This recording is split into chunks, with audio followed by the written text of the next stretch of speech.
liberty, democracy, freedom.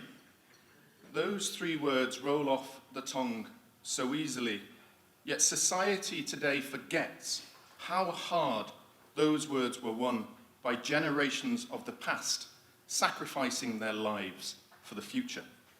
As Ronald Reagan, the former United States president, once said, freedom is never more than one generation away from extinction. We did not pass it on in the children from our bloodstreams. It must be fought for, protected, and handed on to them for them to do exactly the same.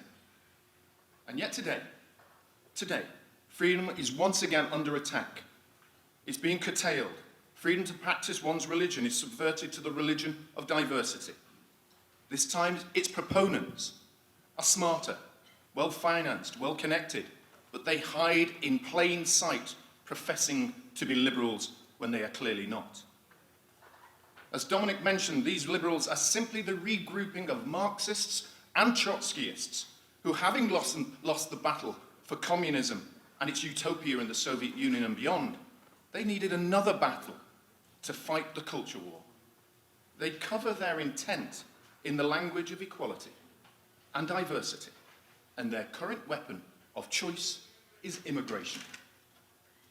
Yet the liberal proponents of immigration are the traitors to the very words of freedom, liberty, and equality they profess to support. They say these words, but intend to kill its very spirit. They're like Donna Maria, the infamous Mayan traitor who sold out the Aztecs to the conquistadors and her lover Hernando Cortez.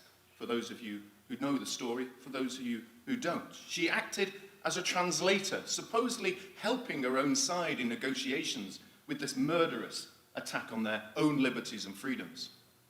But for the sake of sex and a future with Hernandez Cortez, who no doubt dumped her as soon as it was all done, she used language as a lie and was able to put the Aztecs not only into servitude, but eventually her own people were murdered. Immigration, of course, is a fraught word in the cultural war. It's a word that's been very craftily connected to racism, xenophobia, and used to label opponents like myself and those on this table here and those who are speaking at this conference as opponents of diversity and multiculturalism. Having spent the last 11 years in the campaign for Britain to leave the European Union, Brexit, and as I've mentioned, the immigration papers, I have seen at first hand in the European Parliament how they're using the tactics by the illiberal left on immigration and using legislation, education in the universities and schools, the media that they own and control as a whole, as fear to pursue their agenda.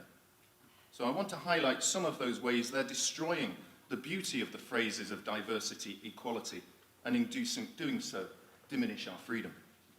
The first and most important method is the control of the language.